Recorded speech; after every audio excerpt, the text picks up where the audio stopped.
Hello everyone, it is me again, it's HorrorFan34, and welcome back to another video, and I guess welcome to, another episode of this response to Thrill Me Thursdays, where this is created by, hey, isn't that Devon Graham? The last one I did was the top 5 favorite horror films from the 70s, and now this one is the top 5 female killers in horror movies.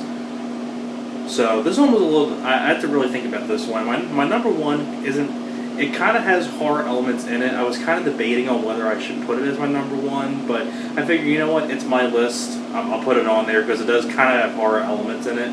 Kind of like, you know, Silence of the Lambs. I mean, people may not consider that a horror movie, but, you know, it's about a serial killer, Buffalo Bill. So, but it's kind of like, you know, like a mystery, like kind of like movie, but still got a creepiness vibe to it. But I'll get to what I mean when I get to that. So these are my personal choices for the top 5 killer females in horror movies. So let's get started. Two of them are, the first two I'm going to mention are number 5 and number 4. These are the ones I think are really underrated ones, and I'll show you what they are in a minute. So, number 5 for me is this one, May. I think May is one of those underrated gems from the early 2000s. I believe this was a 2002 movie, if I'm not mistaken. Remember, I found this at a thrift store for pretty cheap. But yeah, I think this is just a really underrated female killer kind of like movie where you have Angela Bettis, who was in the Toolbox Murders remake. She plays this girl named May who works at like this animal hospital. And she's like obsessed with this doll, and she's basically killing people and like taking their body parts to try to create the ultimate doll. Really weird plot, and it's a really great supporting cast too. You have Jeremy Sisto, James Duvall, Kevin Gage. You have Anna Faris in the film as well, one of her really early movies, Anna Faris.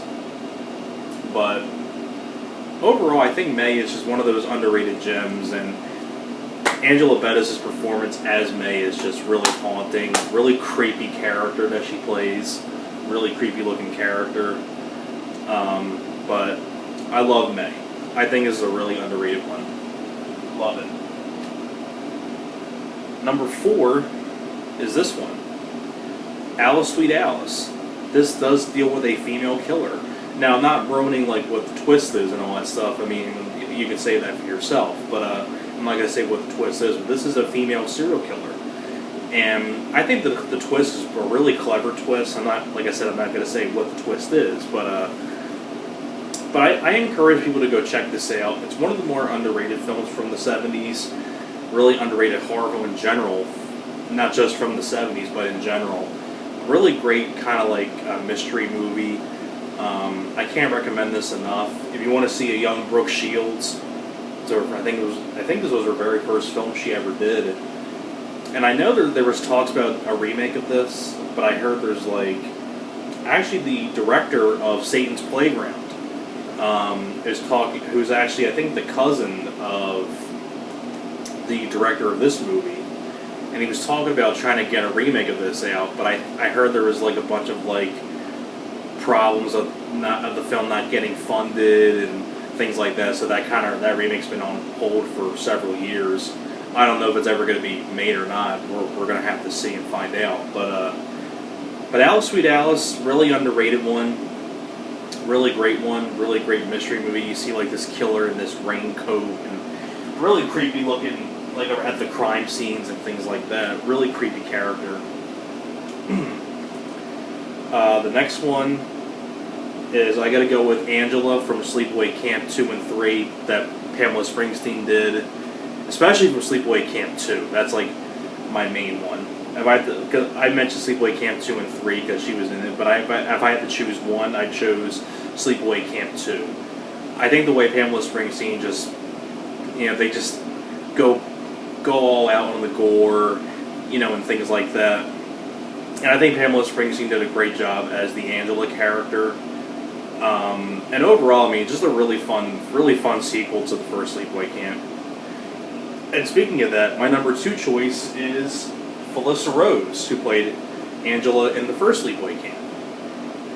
I mean, one of those great 80s slasher films that has a fantastic twist ending, which I think is actually this scene on the back here. Can't really, I'm trying to, like this shot here, like that's their reaction to the ending twist. And if you've seen the movie, then you know what the twist is. It's just a really out there twist. I remember the very first time when I saw this film, it was many years ago, maybe like, I think it was one of the very first like slasher films I watched when I got older.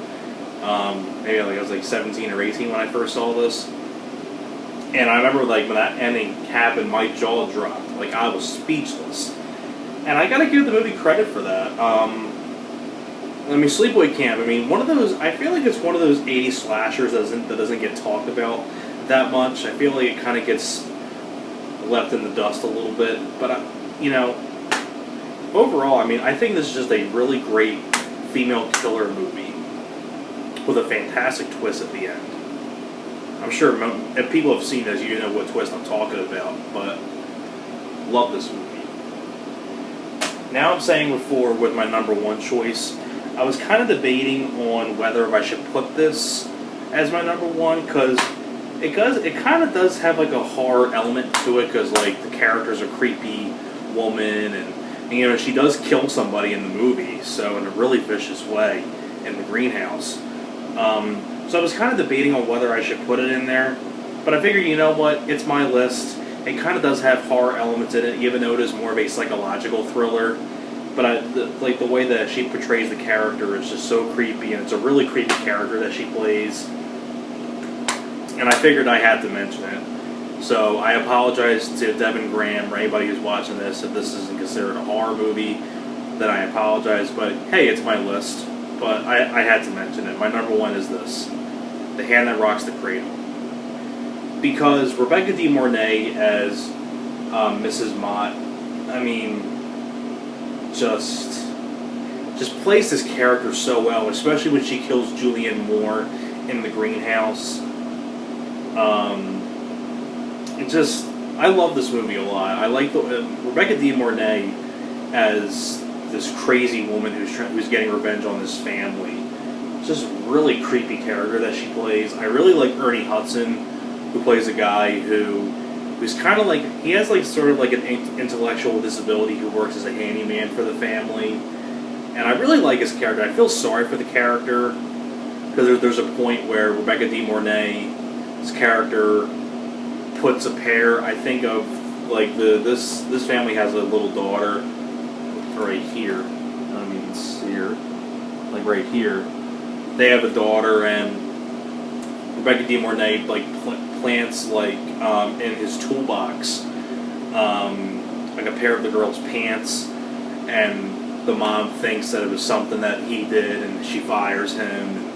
But the daughter says he didn't do anything to me. But of course, that whole twist and things like that. And I loved Ernie Hudson at the very end when he's trying to help the kids escape. He grabs the baby, and she's like, let me have the baby. He's like, no, he's like protecting the baby and things like that. I really like Ernie Hudson. I feel sorry for the character. Just a really likable character. I like Ernie Hudson in this movie. And Rebecca De Mornay, just the way she goes out is great. But overall, Hand That Rocks the Cradle. Love it. So there you have it. Those are my top 5 favorite female killers in horror. So thanks a lot for watching, and I will see you guys next time. You guys take care.